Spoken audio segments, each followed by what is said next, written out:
మనం యోహాను రాసినటువంటి శుభవార్తను ధ్యానం చేస్తూ ఉన్నాం. యోహాను రాసినటువంటి శుభవార్తలో మనం గత 2 వారాల క్రితం కొన్ని విషయాలు 2 వారాలు మనం యోహాను సువార్త ధ్యానాన్ని ఆపం. ఎందుకంటే వాటి క్రిస్మస్ సందేశం కోసం, రెండవది నూతన సంవత్సర సందేశం కోసం 2 వారాలు ఆపం. కానీ ఈ రోజు నుంచి మరలా యోహాను సువార్తను తిరిగి పునః ప్రారంభిద్దాం. యోహాను సువార్తలో మనము నికోదేమును అలాగే యేసు ప్రభుల వారికి మధ్యలో జరిగినటువంటి సంభాషణ దగ్గర ఆగాం. ఈరోజు కూడా నికోదేము అలాగే యేసు ప్రభుల వారు వీరిద్దరి మధ్యలో జరిగినటువంటి సంభాషణలో నుంచి కొన్ని శ్రేష్టమైన విషయాలు మనం నేర్చుకోవడానికి మనం ప్రయత్నం చేద్దాం. నికోదేముకు అలాగే యేసు ప్రభుల వారికి మధ్యలో జరిగినటువంటి సంభాషణలో కొన్ని విషయాలు మనం కూలంకుషంగా అంటే అర్థం అవడం కోసం అక్కడ జరిగిన సంఘటన మీకు ఒకసారి జ్ఞాపకం చేస్తే, ఒక రాత్రి యేసుక్రీస్తు ప్రభుల వారు ఆయన ఒంటరిగా ఉన్నప్పుడు ఆ పట్టణములో ఒక సమాజ మందిరపు అధికారి, పరిసయ్యులలో శ్రేష్ఠుడు, ధర్మశాస్త్ర బోధకుడు, ఒక పేరు ప్రఖ్యాతులు గాంచినటువంటి ధనవంతుడు, అతని పేరు నికోదేము. ఈయన యేసు ప్రభుల వారి దగ్గరికి రాత్రి వేళ రహస్యంగా యేసు ప్రభుల వారి దగ్గరికి వచ్చి యేసు ప్రభుల వారితో సంభాషించడం ప్రారంభించాడు. యేసు వారితో మాట్లాడుతున్నటువంటి ఆ మాటల్లో యేసువారిని ఈ యొక్క నికోదేము అడిగి ఉంటే, అయ్యా నేను దేవుడి రాజ్యానికి వెళ్ళాలంటే ఏం చేయాలి అని. అయితే యేసు ప్రభుల వారు చాలా నిగూఢంగా లేకపోతే చాలా ప్రస్ఫుటించాడు, చాలా స్పష్టంగా చెప్పాడు. ఏంటంటే ఒకడు కొత్తగా జన్మించితే కానీ ఎవడు కూడా దేవుడి రాజ్యాన్ని చూడలేడాను. అయితే నికోదేముకి మాట కొంచెం వింతగా అనిపించింది. కొత్తగా బ్రతకడం ఏంటండి, మరలా నేను తల్లి గర్భంలోకి ఎలా వెళ్తాను, అది అసాధ్యం కదా అన్నాడు. అప్పుడు వెంటనే నికోదేముతో ప్రభువారు అన్నాడు, కొత్తగా జన్మించడం అంటే నీటి మూలముగాను ఆత్మ మూలముగాను జన్మించాలి అన్నాడు. అయ్యో అది కూడా నాకు అర్థం కావట్లేదంటే అప్పుడు యేసు ప్రభుల వారు ఆయనను గద్దించాడు. నువ్వు ధర్మశాస్త్ర బోధకుడు అయి ఉన్నావు కదా, ధర్మశాస్త్రాన్ని బోధించేవాడిగా ఉన్నావు కదా, ఈ మాత్రం కూడా నీకు తెలీదా అని యేసు ప్రభుల వారు గద్దించి చాలా విషయాలు ఆ యొక్క ఆత్మ నీటి ద్వారా జన్మించడం అంటే ఏంటో, ఆత్మ మూలముగా జన్మించడం ఏంటో చాలా విషయాలు నికోదేముకి ఆయన ప్రబోధించినట్లు మనం చూస్తూ ఉంటాం. అయితే ఆయన చెప్పిన మాటల్లో నికోదేముతో యేసు ప్రభుల వారు మాట్లాడినటువంటి మాటల్లో ఒక శ్రేష్టమైన మాట ఈరోజు మీకు ఇంకొక మాట అంటే ఇంతకుముందు చాలా విషయాలు నేర్చుకున్నాం. ఈరోజు మరొక మాటను మనం జ్ఞాపకం చేసుకోవడానికి మనం ప్రయత్నం చేద్దాం. 8వ వచనాన్ని మనం చదువుదాం, తొందరగా చదువుదాము. గాలి తనకిష్టమైన చోటను, యోహాను సువార్త 3వ అధ్యాయము 8వ వచనం. యోహాను సువార్త 3వ అధ్యాయము 8వ వచనం. గాలి తనకిష్టమైన చోటకు విసరను, నీవు దాని శబ్దము విందువే గాని అది ఎక్కడికి పోతుందో ఎక్కడికి వస్తుందో నీకు తెలియదు. ఆత్మ మూలముగా జన్మించిన ప్రతివాడును అలాగనే ఉన్నాడు. దేవునికి స్తోత్రం. యేసు ప్రభుల వారు ఆత్మ మూలముగా పుట్టిన వాడిని మనకు అర్థమయ్యేటట్టు చెప్పడం కోసం ఆయన ఒక భూలోక సంబంధమైన విషయాన్ని సాదృశ్యంగా తీసుకున్నాడు.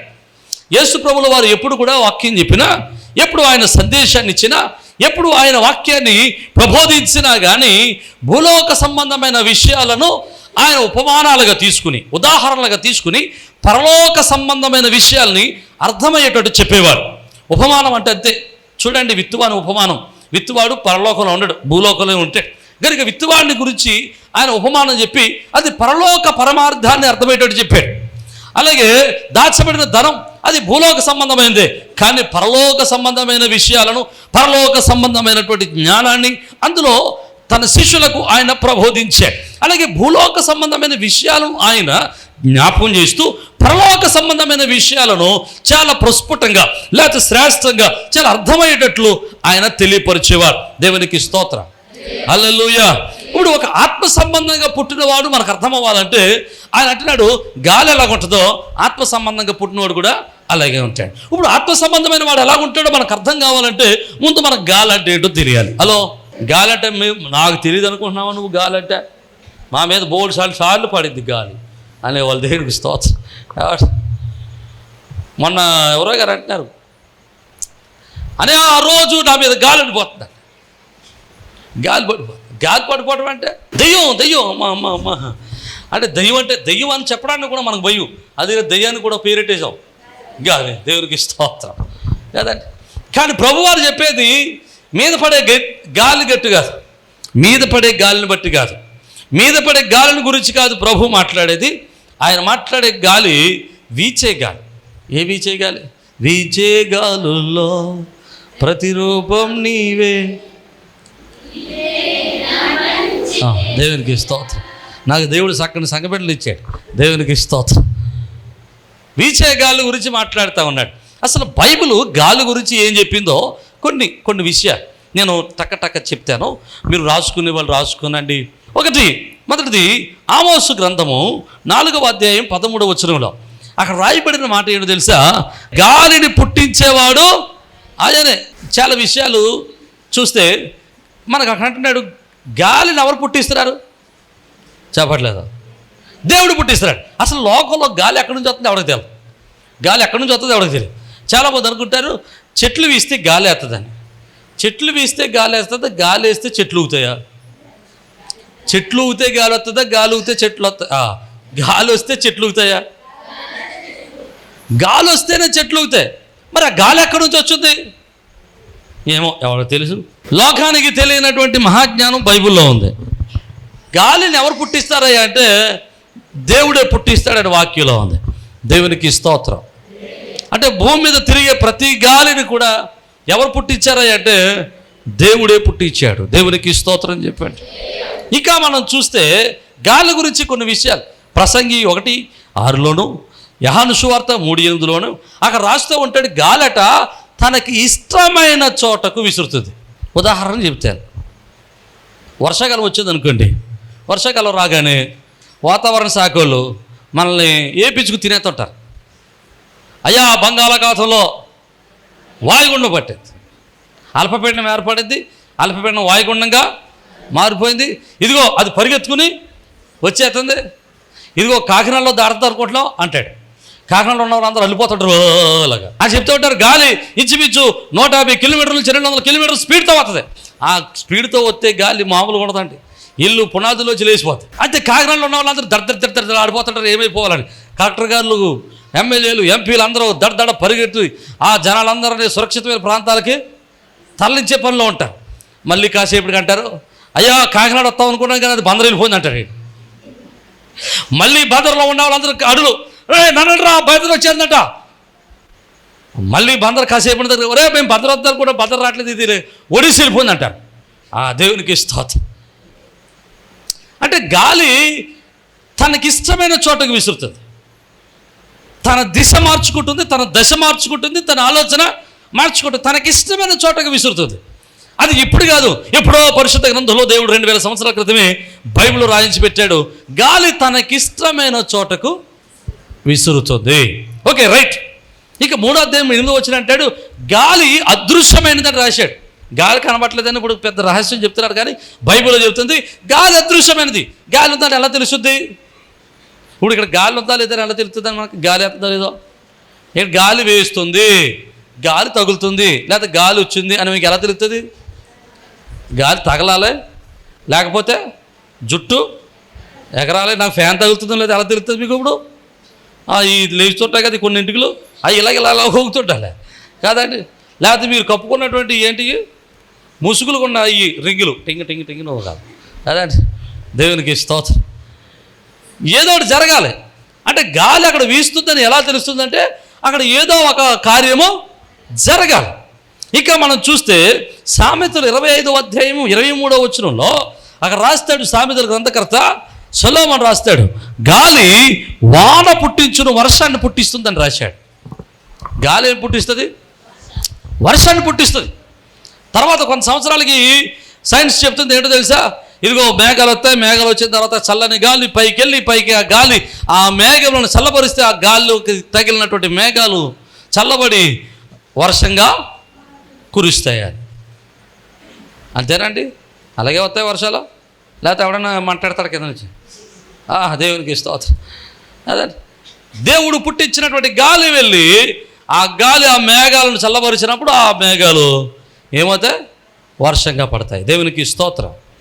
ఇంకా మనం చూస్తే పరమగీతాల్లో 4వ అధ్యాయం 6వ వచనం అంటాడు, పరమగీత 4:16లో ఉద్యానవనములో ఉన్నటువంటి పరిమళాన్ని వెదజల్లుతుందట. ఉద్యానవనములో ఉన్నటువంటి పరిమళాన్ని వెదజల్లుతుంది. అక్కడే ఉన్నటువంటి సువాసనని గాలి వచ్చి ఏం చేద్దంటే ఆ చుట్టుపక్కల ఉన్న వాళ్ళందరికీ పంపిణీ చేద్దాం. అందుకోసం చూడండి, మీ ఇంట్లో బిర్యానీ వండుకుంటారు అనుకోండి, పక్కింటోడు తెలిసిపోదు. ఎలా తెలిసింది? వాసన. మన వాళ్ళు అసలే అమ్మా కొంచెం ఉప్పు తక్కువ చూడు ఆ రాత్రి పక్కింటోడు. ఎందుకంటే వాసన బట్టి కూడా స్టేజ్ చెప్పేవాళ్ళు ఉన్నారు మన వాళ్ళు. దేవునికి స్తోత్రం. ఏమండి ఎలా తెలిసింది? పక్కన చికెన్ వండుకుంటారు, బిర్యానీ వండుకుంటారు, సారు కాసుకుంటారు, కోడిగుడ్లు వేసుకుంటారని వాసన వచ్చింది. వాసన ఎలా వచ్చింది? గాలి పట్టుకొచ్చేసింది. దేవునికి స్తోత్రం.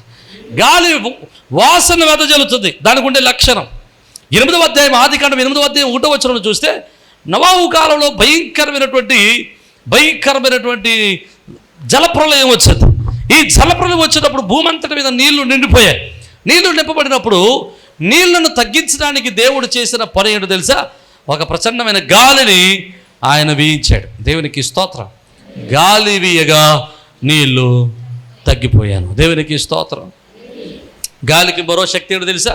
నీళ్లను ఆరవేసే శక్తి ఉంది, నీళ్లను తగ్గించే శక్తి ఉంది, నీళ్లను ఇంకజేసే శక్తి గాలికి ఉంది. దేవునికి స్తోత్రం. హల్లెలూయా. ఇంకా మనం చూసుకుందాం. యాకోబు పత్రిక 1వ అధ్యాయం 6వ వచనంలో చూస్తే సముద్ర తరంగాలను రేపేది గాలి అని రాశాడు. సముద్ర తరంగాలను రేపేది గాలి అని రాశాడు. అలాగే నిర్గమకాండం 14వ అధ్యాయం 21వ వచనంలో ఇశ్రాయేలీయులు వెళ్ళి ఎర్ర సముద్రం దగ్గర నిలబడినప్పుడు దేవుడు అన్నాడు, రైట్ మోసే నీ చేయి చాప అన్నాడు. చేయి చాపగానే ఏమైందండి?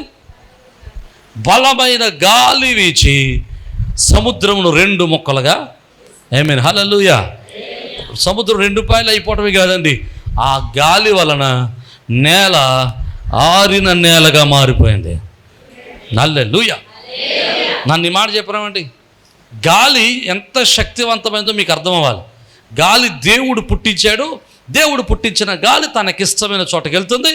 గాలి శక్తివంతమైన కార్యాలు చేస్తుంది. వర్షాన్ని పుట్టిస్తుంది. వర్షం వలన పడిన నీటిని ఆరపోజేస్తుంది. సముద్రం 2 ముక్కలు చేయగలదు. ఆ యొక్క తడిసిన నేలను ఆరిన నేలగా చేయగలదు. సముద్రమును రేపగలదు. వాసనను వెదజల్లగలదు. దేవునికి స్తోత్రం. గాలికి చాలా శక్తినిచ్చాడు దేవుడు. చూడండి, గాలి వీస్తే ఇల్లు సైతం చెట్లు సైతం వేళ్లలో నుంచి పిగిలింపబడతా ఉన్నాయి. అంతటి శక్తినిచ్చాడు దేవుడు. అయితే మీకు మంచి మాట చెప్తారు, దేవుడు ఇంత గాలికి ఇంత శక్తినిచ్చాడే ఏంటన్నాడు కదా, గాలి ఎక్కడికి వీస్తుందో ఎలా వీస్తుందో ఎవరికి తెలియదు. తనకి ఇష్టం వచ్చిన చోట అది వీస్తుంది. అయితే ఆత్మ వలన జన్మించిన వాడు కూడా ఇలాగే ఎలా ఉంటాడు? ఎవరుంటాడు? ఆత్మ వలన పుట్టినవాడు, ఆత్మ వలన జన్మించిన వాడు కూడా గాలి వలె ఉంటాడు అన్నాడు. అసలు ఆత్మ వలన పుట్టినవాడు అంటే ఏంటి? ఆత్మ వలన పుట్టడం అంటే ఏంటి? ఆత్మలో జన్మించడం అంటే ఏంటి? అందుకనే నికోదేముతో ప్రభు మాట్లాడుతూ చెప్తాడు, నువ్వు నీటి మూలముగాను ఆత్మ మూలంగాను జన్మించాలి. ఎలాగట? నీటి మూలంగాను ఆత్మ మూలంగాను జన్మించాలి. నీటి మూలంగా జన్మించడం అంటే బాప్తిస్మము. ఇప్పుడు నీటి మూలంగా జన్మించిన వారు దేవునికి స్తోత్రం. ఓకే, ఆత్మ మూలంగా జన్మించిన వాళ్ళు దేవునికి స్తోత్రం. కొన్ని చేతులు లేగలేదు. ఎందుకని? కొన్ని కారణాలు ఉన్నాయి, చెప్తాను. నీటి మూలంగా అంటే బాప్తిస్మం అన్నావు, బాగానే ఉంది. ఇప్పుడు ఆత్మ మూలంగా అన్నావు, ఇదేంటో అసలు దీని గురించి మేము ఎప్పుడు అపోస్తల కార్యక్రమంలో శిష్యులు వెళ్ళి ఎక్కడో కానీ సువార్త ప్రకటిస్తే మీరు మారు మనసు నిమిత్తం బాప్తిస్మం పొందారు. అబ్బే అలాంటిది ఏముందని మాకు తెలియదు. పరిశుద్ధాత్మ ఉందని తెలిసి అలాంటిది ఉన్నదనే సంగతి మాకు తెలీదు. అలా ఆ పరిశుద్ధాత్మ అంటే ఎవరో కూడా మాకు తెలీదు అన్నారట. అప్పుడు పరిశుద్ధాత్మ కలిగినటువంటి ఆ యొక్క అపోస్తలులు వారి మీద చేతుల నుంచి ప్రార్థన చేయగా వారు పరిశుద్ధాత్మ చేత నింపబడ్డారు. దేవునికి స్తోత్రం. హల్లెలూయా. ఎందుకంటే ఆత్మ బాప్తిస్మం అనగా ఆత్మతో నింపబడటం అనగా, ఆత్మ చేత నడిపింపబడడం, ఆత్మతో జన్మించడం అనగా పరిశుద్ధాత్మ శక్తి చేత నింపబడుట. పరిశుద్ధాత్మ శక్తిని అనుభవించుట. పరిశుద్ధాత్మని మన శరీరాలలో మన ఆత్మలో అనుసంధానం చేసుకోవడం, మనం పరిశుద్ధాత్మను అనుసరించి నడవటం, దేవుని యొక్క వాక్యాన్ని అనుసరించి నడవటం, మన ఆత్మలో దేవునికి స్థానాన్ని ఇవ్వటం. కొరింథీయులకు రాసిన పత్రికలో మొదటి పత్రికలో మనం చూస్తే అక్కడ రాస్తాడు 6:19 మీ దేహము పరిశుద్ధాత్మకు ఆలయమై ఉండదంటాడు. అంటే పరిశుద్ధాత్మకు మన శరీరాన్ని ఆలయంగా ఇచ్చాడమే. అనగా మనం చనిపోయి మన ఆత్మలో క్రీస్తే బ్రతకడం. దేవునికి స్తోత్రం. పరిశుద్ధాత్మ నింపుదల కలిగి ఉండటం, పరిశుద్ధాత్మ యొక్క నింపుదల కలిగి ఉన్నటువంటి మనం, పరిశుద్ధాత్మ నింపుదల కలిగి ఉన్నటువంటి మనం ఆత్మ బాప్తిసం పొందామని తెలుసుద్ది. పరిశుద్ధాత్మ నింపుదల పొందినవాడు, పరిశుద్ధాత్మ బాప్తిసం పొందినవాడు పరిశుద్ధాత్మ ఫలాలు ఫలింతాడు, పరిశుద్ధాత్మ వరాలు కలిగి ఉంటాడు. దేవునికి స్తోత్రం. ఆత్మఫలం కలిగి ఉంటాడు, కృపవరాలు కలిగి ఉంటాడు. అంతేకాదు అతడు క్రీస్తు స్వరూపంలోనికి మార్చబడతాడు. దేవునికి స్తోత్రం. హల్లెలూయా. ఆత్మతో బాప్తిసం పొందినవాడు ఆత్మ స్వాధీనంలోనికి వెళ్ళిపోతాడు. దేవుని మనస్సును తెలుసుకోగలుగుతాడు, దేవుని మనస్సును ధరించుకోగలుగుతాడు, క్రీస్తు యొక్క స్వరూపంలోనికి మార్చబడతాడు. దేవునికి స్తోత్రం. పరిశుద్ధాత్మ బాప్తిసము పొందినవాడు ఎలా ఉంటాడంటే, పరిశుద్ధాత్మ బాప్తిసం పొందినవాడు ఎలా ఉంటాడంటే క్రీస్తు స్వరూపమును ధరించుకున్న వాని వలె ఉంచాడు. దేవునికి స్తోత్రం. హల్లెలూయా. జాగ్రత్తగా ఈ విషయాలు మనం ఆలోచన చేస్తే క్రీస్తు స్వరూప్యాన్ని ధరించుకున్న వాని వలె ఉంటాడు, అంటే క్రీస్తు వలె కనబడతాడు. మీకు కొన్ని విషయాలు మీకు జ్ఞాపకం చేస్తాను. ఆత్మ బాప్తిస్మం పొందడం అంటే చిన్న సాక్ష్యాన్ని చెప్తాను, చిన్న విషయాన్ని జ్ఞాపకం చేస్తాను. పెద్దయ్య గారు ఉన్నప్పుడు నేను డిగ్రీ ఫైనల్ ఇయర్లో ఉన్నప్పుడు మా నాన్నగారు నా కోసం ప్రార్థన చేస్తారు. ఫైనల్ ఇయర్ ఎగ్జామ్కి రెడీగా ఉన్నాను. అంటే ఫిబ్రవరి మార్చిలో శిలువ ధ్యానాలు జరుగుతాయి కదా, ఇంక ఎగ్జామ్ రాయడానికి సిద్ధంగా ఉన్నాను. మా నాన్నగారు అంటున్నారు నన్ను బైబిల్ కాలేజీకి వెళ్ళాట. నేను బైబిల్ కాలేజీకి వెళ్ళాం, నేను లాయర్ అవ్వాలి, దేశాన్ని ఉద్ధరించాలి అనుకుంటున్నాను. అప్పుడు ఆ సంవత్సరం 40 దినాలు సంపూర్ణ ఉపవాసం చేయటం మొదలెట్టారు. నేను కూడా ఆ 40 దినాల్లో సగం ఉపవాసం, అంటే హాఫ్ డే, సగం ఉపవాసం అంటే సగం రోజులు ఉపవాసం చేయటం ప్రారంభించాను. ఈ రోజుల ఉపవాసంలో కొన్నాళ్ళు గడిచాయి. మా నాన్నగారు అప్పుడు స్టేజ్ మీద ఒక ప్రక్కన గుడార కింద కట్టుకుని దుప్పలతోనే అందులో ఉండి ప్రార్థన చేసేవారు. మేమేం బయట హాల్లో పడుకునేవాళ్ళం. సందర్భంలో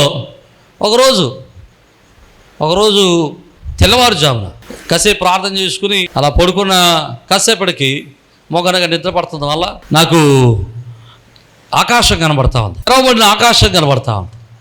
ఆ తెరవబడిన ఆకాశంలో అంతా చీకటిగా ఉంది, కానీ ఆ చీకటిలో ఒకే ఒక్క చుక్క కనబడుతుంది, ఒకే ఒక చుక్క. పిన్నుతో పెడితే పాయింట్ ఎంత ఉంటుందో ఆ పిన్ పాయింట్ అంతా కనబడుతుంది. ఆ పిన్ పాయింట్ అంతా నేను చూస్తూనే ఉన్నాను. చూస్తూ ఉంటుంది అనమాట. అది ప్రయాణం చేసుకుంటూ వస్తున్నటువంటి సందర్భంలో అది పిన్ పాయింట్ అంతా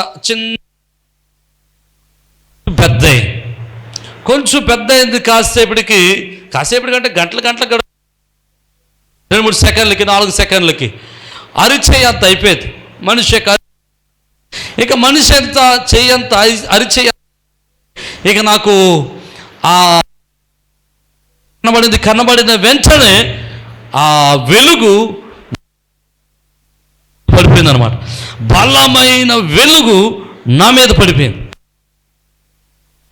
వెలుగు ప్రకాశించిందో ఒళ్ళంతా కాలిపోయింది. శరీరం ఏమైపోతుందో తెలియదు. ఇంచుమించు శరీరం అంతా చెమటలు పట్టేస్తాయి. శీతాకాలంలో చెమటలు పట్టేసి చాలా భయంకరంగా ఆ మందిరం అంతా గిరగిర తిరిగేస్తారా. తిరుగుతున్నటువంటి మా అమ్మగారు వచ్చారు, తమ్ముడోళ్ళు వచ్చారు, మా నాన్నగారు, ఎంతమంది పట్టుకున్నా కానీ నేను ఇంచుమించు ఒక అరగంట అలాగే ఇబ్బంది పడ్డాను. అరగంట తర్వాత మళ్ళీ అలాగ ఆగితే అప్పుడు నాకు ఆ నిద్రలో ఏం కనబడుతుందంటే ఎవరో ఒక పెద్ద ఆయన ఒక పెద్ద కర్రటు గురించి గొర్రెలు వైపుకున్నటువంటి కర్రటుకు వచ్చి నాకు ఇచ్చాడన్నమాట. ఆ గొర్రెల మేపో అన్నాడు. ఆ కర్ర తీసుకుని నేను వెళ్ళిపోవటం మొదలెట్టాను. కాసేపటికి నిద్ర పట్టింది. నిద్ర పెట్టిన కాసేపటికి లేచాను. లేచిన తర్వాత శరీరం అంతా కూడా చెమట పట్టేసి శరీరం అంతా దుమ్మైపోయి ఉంది. ఏమైందమ్మా అన్నాను. ఏం కాదులే పడుకో అన్నారు. పొద్దున్న లేచిన తర్వాత జరిగిందంతా చెప్పారు. ఆ జరిగింది చెప్పినప్పుడు నాకు అర్థమైంది, నేను పరిశుద్ధాత్మ శక్తిని చేత నింపబడ్డాను అని. హల్లెలూయా, హల్లెలూయా. ప్రియమైన దేవుని బిడ్డలారా, దేవునికి స్తోత్రం. ప్రియమైన దేవుని బిడ్డలారా, అంటున్నాను, మనము దేవుని యొక్క పరిశుద్ధ ఆత్మ అగ్ని చేత మనము కాల్చబడాలా. వాక్యంలో అంటాడు కదా, మత్తయి సువార్త చూడండి, మత్తయి సువార్త 3వ అధ్యాయం, మత్తయి సువార్త 3వ అధ్యాయం 11వ వచనంలో అంటాడు కదా, ఆయన పరిశుద్ధాత్మలోను అగ్నితోను మీకు బాప్తిస్మం ఇచ్చును. హల్లెలూయా. ఆయన ఎలా బాప్తిస్మం ఇస్తాడట? పరిశుద్ధాత్మలోను అగ్నితోను బాప్తిస్మం ఇస్తాడు. అగ్నితో బాప్తిస్మం ఇవ్వడం అంటే, అగ్ని ఇలాగా కాగడ అంటించి కాగడ కింద నడిపించడం అగ్ని బాప్తిస్మం కాదు. అగ్ని బాప్తిస్మం అనేటువంటిది మనుషుడు ఇచ్చేది కాదు, అది ప్రభువు మాత్రమే ఇచ్చేది. దేవునికి స్తోత్రం. హల్లెలూయా. నీటి బాప్తిస్మము పొందిన ప్రతి వ్యక్తి కూడా ఆత్మ సంబంధమైన పరిశుద్ధాత్మ బాప్తిస్మము అనేటువంటిది పొందాలా. ప్రతి ఒక్కరు కూడా ఆత్మ నింపదలలోనికి వెళ్ళాలా. ప్రతి ఒక్కరు కూడా ఆత్మ స్వాధీనంలోనికి వెళ్ళాలా. ఎప్పుడైతే మనం ఆత్మ స్వాధీనంలోనికి వెళ్తామో, పరిశుద్ధాత్మ స్వాధీనంలోకి వెళ్తామో, పరిశుద్ధాత్మ నింపుదలలోనికి వెళ్తామో, ఇక మన శరీరము, మన ఆలోచనలు, మన జీవన విధానం అంతా, ప్రాచీన స్వభావం అంతా పోయి మన స్వభావం అంతా నవీనపరచబడుతుంది. మనం ఇక నవీన స్వభావాన్ని ధరించుకుంటాం. హల్లెలూయా. నవీన స్వభావాన్ని ధరించుకుంటాం. ఇక ప్రాచీన స్వభావం మనలోనికి రాదుక. పాత కోపాలు, పాత ద్వేషాలు, పాత అసూయలు, పాత పిసినారితనం, పాత దోషాలు ఇవేం మనలోనికి రావు. ఇక మనలోనికి నూతన స్వభావము, నూతన పురుషుడు, నూతన ఆలోచన, నూతన జ్ఞానము, నూతన జీవన విధానము, నూతనంగా ఆలోచించడం మనలోనికి వచ్చేస్తాయి. దేవునికి స్తోత్రం. ఇక అప్పటి నుంచి మనం ఏం చేస్తాం తెలుసా? ఎప్పుడైతే పరిశుద్ధాత్మ నింపుదలను పొందుకున్నామో, ఎప్పుడైతే పరిశుద్ధాత్మ శక్తిని అనుభవించామో, ఎప్పుడైతే పరిశుద్ధాత్మ ఆత్మచేత నింపబడ్డామో, ఇక మన ఆలోచన మారిపోతుంది. హల్లెలూయా, హల్లెలూయా. మనం ఆలోచించే విధానం మారిపోతుంది, మనం మాట్లాడే మాట మారిపోతుంది, మన చూపు మారిపోతుంది, మనం నడిచే నడక మారిపోతుంది, మన ప్రవర్తన మారిపోతుంది, మనం ఆలోచించే విధానం మారిపోతుంది, మనం మాట్లాడే మాట తీరు మారిపోతుంది, మనం ప్రవర్తించే ప్రవర్తన ప్రతిదేళ్ళలోనూ మార్పు కనబడుతుంది. మనం చూసిన ప్రతి ఒక్కరు వీళ్ళు ఏదో మార్పు వచ్చిందిరా అంటారా. హల్లెలూయా. అర్థమైందా? పరిశుద్ధాత్మ బాప్తిస్మం పొందినవాడు జీవన విధానము, జీవన శైలి, జీవన విధానము, జీవన ఆలోచన, వాడి చూపు, వాడి ప్రవర్తన, వాడి నడక, వాడి పడక సమస్తమును మారిపోయి వాడు నవీన పరచబడి నవీన పురుషుడిగా, కొత్త స్వభావం కలిగిన వాడు, నవీన స్వభావం కలిగిన వాడిగా, నూతన పురుషుడిగా సమాజంలో బ్రతకడం మొదలెడతాడు. హల్లెలూయా, హల్లెలూయా. ఆ వ్యక్తిని చూసిన ప్రతి ఒక్కరు అంటాడు, ఒరే వీడిలో ఏదో మార్పు. ఆమేన్, హల్లెలూయా. నేను అంటున్నాను, ఈరోజు మిమ్మల్ని ఎవడైనా చూసి వీళ్ళు మార్పు వచ్చిందిరా అన్నాడు ఎవడైనా? మనమందరం నీటి బాప్తిస్మం పొందిన వాళ్ళే కదా. మరి నీటి బాప్తిస్మం పొందినటువంటి మీలో ఏదైనా మార్పు వచ్చిందా? నీ భర్త అన్నాడని నీ ముఖం మీద ఎప్పుడైనా, అమ్మ నీవు చాలా మారిపోయావు అని. హలో, ఎవడొద్దు, బయటోడొద్దు, పక్కోడొద్దు, ఊరు పక్కోడొద్దు, ఊళ్ళో వద్దు. నీ భర్త అన్నాడా, అమ్మ నీలో చాలా మార్పు కనబడుతుందని. మరి నీ భార్య అందా, అయ్యా నీలో చాలా మార్పు కనబడుతుందని. అర్థమవుతుంది. దేవునికి స్తోత్రం. హల్లెలూయా. నీలో మార్పు కనబడుతుంది అన్నప్పుడు నీలో పరిశుద్ధాత్మ పనిచేయడం మొదలెట్టాడని అర్థం.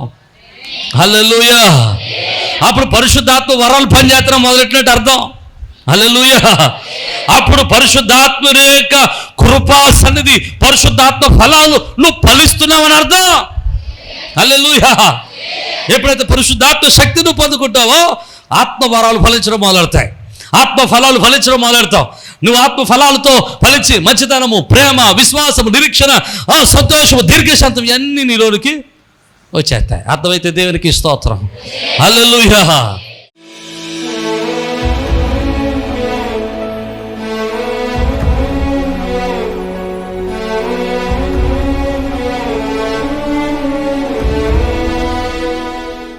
పరిశుద్ధుడును కృప కలిగిన తండ్రి, జీవాధిపతి ఆశ్చర్యకరుడు ఆలోచనకర్త గరుడు వగు దేవాన్ని ఇచ్చుటకు తండ్రి మీకే స్తోత్రం.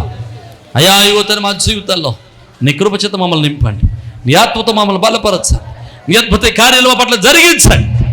అయా మీరు మాకు ఇచ్చిన శక్తి సమర్థత మేము తెలుసుకోలేకుండా ఉన్నాం ప్రభా. నాయన నీ శక్తిని నీ సామర్థ్యతను మేము తెలుసుకుని నిన్ను స్తుతించి నీకు బిడ్డలుగా ఎదుగునట్లు సహాయం చేయండి. మీరే మహిమ పొందమని యేసు గన్నామను బట్టి ఇప్పుడు స్తుతించున్నాం మా పరమ తండ్రి. ఆమేన్ ఆమేన్. అందరికీ షలోం. ప్రభునందు ప్రియ సజీవ స్వరం అనేటువంటి యొక్క వర్తమానాన్ని వింటున్నటువంటి మీ అందరికీ ప్రభునాన్ని బట్టి శుభాలు. మీ గృహాలలో మీతో కలిసి ఈ విధంగా ప్రభువును ఆరాధించడానికి ప్రభు ఇచ్చిన సమయాన్ని బట్టి ప్రభువుని స్తుతిస్తూ ఉన్నాను. ప్రతిదినం మీరు వీక్షిస్తున్న ఈ వర్తమానాలను బట్టి మీరు ఆశీర్వదింపబడుతున్నారని మేము ఎంతగానో ప్రభునందు ఆనందిస్తూ ప్రభువును స్తుతిస్తూ ఉన్నాం. మీరు ఇస్తున్నటువంటి ప్రతి మెసేజ్ లేకపోతే మీరు ఇస్తున్నటువంటి ఈ యొక్క ప్రోత్సాహం దేవుని పనులు మమ్మల్ని ఎంతగానో బలవంతులు చేస్తూ ఉంది. కనుక మీరు ఈ వర్తమానాల చేత ఆశీర్వదింపబడుతున్నట్లయితే ఇంకా అనేక మందికి ఈ వర్తమానాల్ని పరిచయం చేయండి. అలాగే ఈ వర్తమానాల చేత మీరు ఆశీర్వదింపబడుతున్నట్లయితే తప్పనిసరిగా ఈ యొక్క పరిచర్యలో మీ వంతు సహకారాన్ని భాగస్వామ్యాన్ని పంచుకోవాలని ప్రభు పేరట మిమ్మల్ని ప్రేమతో ఆహ్వానిస్తూ ఉన్నాం. చాలామంది అడుగుతూ ఉన్నారు, అయ్యా మేము ఈ పరిచర్యలు ఎలా పాలుభాగస్తులం కావాలి అని. చాలా సంతోషం, దేవుడు మీకు ఇచ్చిన భారాన్ని బట్టి ప్రభునందు ఆనందిస్తూ ఉన్నాను. తప్పనిసరిగా మీరు కూడా మాతో కలిసి ఈ యొక్క సత్య సువార్తను ఈ యొక్క ఆత్మీయమైన వర్తమానాలను అనేక మందికి అందించటంలో మీ వంతు కూడా ఖచ్చితంగా సహకారాన్ని అందించవచ్చు. కనుక ఈ స్క్రీన్ మీద కనబడుతున్న నెంబర్లకి ఖచ్చితంగా ఫోన్ చేయండి. తగినటువంటి ఆలోచనలు సలహాలు ఎలాగో మీరు ఈ పరిచర్యలో బాల్య భాగస్తులు కాగలరో మేము మీకు తెలియపరుస్తాం. అలాగే మీరు ఈ వర్తమానాల చేత ఆశీర్వదింపబడుతున్నట్లయితే ఒకవేళ మీరు ఇప్పటి వరకు ఏ సంఘానికి వెళ్ళని వారైతే ఏ మందిరానికి అటెండ్ కాని వారైతే తప్పనిసరిగా మిమ్మల్ని మా మందిరానికి మా సహవాసానికి ప్రేమతో ఆహ్వానిస్తూ ఉన్నాం. చక్కని అపోస్తుల యొక్క బోధ, ఆత్మీయమైనటువంటి ఆరాధన, ప్రేమతో కూడినటువంటి సహవాసము, చక్కని ప్రేమతో కూడినటువంటి ఆదరణ సంఘాల్లో సంఘం ద్వారా పొందడానికి మిమ్మల్ని ప్రేమతో ఆహ్వానిస్తూ ఉన్నాం. ఒకవేళ మీరు ఏకైనా మందిరాల్లో ఆల్రెడీ మందిరాల్లో కట్టబడి ఉన్నట్లయితే తప్పనిసరిగా ఆదివారపు ఆరాధన మందిరంలో జరిగేటువంటి కూడికలలో పాల్గొనటం మానేయదు. తప్పనిసరిగా మీ మందిరాల్లో బలవంతులై శ్రేష్ఠులై దేవుని పనులు బలవంతులుగా ఎదగాలని మిమ్మల్ని ప్రేమతో ఆహ్వానిస్తున్నాం. ఒకవేళ ఎక్కడా మీరు పరిచర్యలో ఏ పరిచర్యకు ఏ సహవాసానికి ఒకవేళ మీరు అట్టుకట్టి ఉండకపోతే ఏ సహవాసులు మీరు పాలుభాగస్తులుగా ఉండకపోతే తప్పనిసరిగా మిమ్మల్ని ప్రేమతో ఆహ్వానిస్తూ ఉన్నాం. మన పరిచర్యల ద్వారా ఇంకా అనేకమైనటువంటి పరిచర్యలు జరుగుతూ ఉన్నాయి. ప్రతి నెల అనాథల పరిచర్య చేస్తూ ఉన్నాం. ఈ అనాథల పరిచర్యలో చాలామంది యవన బిడ్డలు తమ యవన కాలంలో తమ యొక్క భర్తలను కోల్పోయిన వారు ఉన్నారు. అలాగే చిన్న చిన్న పిల్లలు పెట్టుకుని వారు పోషిస్తున్న వారు ఉన్నారు. వారిని పోషించడానికి దేవుడు మాకు ఇచ్చినటువంటి ఆలోచన బట్టి ప్రతి నెల కొంత సహాయాన్ని చేస్తున్నాం. ఇంకా ఆ సహాయాన్ని అనేక మందికి పంచాలని ఆశపడుతూ ఉన్నాం. ఇలాంటి దేవుని పరిచర్యలో మీరు కూడా మీ యొక్క సహకారాన్ని ప్రేమతో అందించవచ్చు. అలాగే ప్రతి నెల సెకండ్ సాటర్డే మన మందిరంలో చిన్న పిల్లల ప్రోగ్రాం జరుగుతుంది. ఇది ప్రతి నెల జరుగుతూ ఉంది. మీరు కూడా మీ పిల్లలు దేవునిలో ఆత్మీయంగా బలపడాలని ఆశపడితే తప్పనిసరిగా మీ పిల్లల్ని ఆ యొక్క చిన్నపిల్లల ప్రోగ్రానికి కింగ్డమ్ చిల్డ్రన్స్ అనేటువంటి ప్రోగ్రానికి మీ పిల్లలు కూడా ప్రోత్సహించండి. తప్పనిసరిగా పంపించండి. ఉదయం 9 గంటల నుంచి 4 గంటల వరకు చక్కని పాటలు, చక్కని కథలు, చక్కని ఆరాధన, దైవభక్తి, అలాగే విశ్వాసంలో వారిని బలపరచడానికి ఎంతో మేము తోడ్పడుతూ ఉన్నాం, వారిని బలపరుస్తూ ఉన్నాం. అది మీ పిల్లలకు ఆత్మీయంగా బలపడడానికి, విశ్వాసాలు బలపడడానికి ఎంతగానో దోహదం చేస్తూ ఉంది. తప్పనిసరిగా ఈ పరిచర్యలో మీరు కూడా పాలుభాగస్తులై ఉండాలని ప్రభు పేరిట మనం చేస్తున్నాం. అలాగే ఇండియా ప్రేయర్ లీగ్ అనేటువంటి ఒక ప్రార్థనా సహవాసాన్ని నడిపిస్తూ ఉన్నాం. మిమ్మల్ని కూడా ప్రేమతో ప్రార్థనా సహవాసంలోనికి ప్రేమతో ఆహ్వానిస్తూ ఉన్నాం. తప్పనిసరిగా మీరు ఫోన్ చేయండి, తగిన విషయాలన్నీ మీతో పంచుకుంటాం. అలాగే మీరు ఒకవేళ యూట్యూబ్ ద్వారా వాక్యాన్ని విన్నట్లయితే, ఒకవేళ ఈ వాక్యం ద్వారా ఈ వర్తమానాల ద్వారా మీరు ఆశీర్వదింపబడిన వారైతే ఖచ్చితంగా ఈ యొక్క వర్తమానాలు అనేక మందికి పరిచయం చేయండి. ఈ యొక్క వర్తమానాలని మీరు అనేక మందికి పరిచయం చేసి ఈ యొక్క పరిచర్యలో మీరు కూడా తప్పనిసరిగా పాలుభాగస్తులు కావాలని పరిచర్యలో మీరు కూడా తప్పనిసరిగా చేతులు కలిపి దేవుని యొక్క రాజ్య వ్యాప్తిలో ప్రయాసలో మీరు కూడా మాతో కలిసి రావాలని ప్రేమతో ఆహ్వానిస్తూ ఉన్నాం. ఒకవేళ మీరు రావాలి అనుకుంటే తప్పనిసరిగా మీ విషయాలు మాకు తెలియపరచండి. మీ కొరకు, మీ కుటుంబాల కొరకు, మీ బిడ్డల కొరకు మేము అనునిత్యం ప్రార్థన చేస్తున్నాం. ప్రభు కృప మీకును, మీ కుటుంబాలకును, మీ బిడ్డలకును ఎలా తోడై ఉండి మిమ్మల్ని స్థిరపరిచి ఆదరించును గాక. ఆమేన్.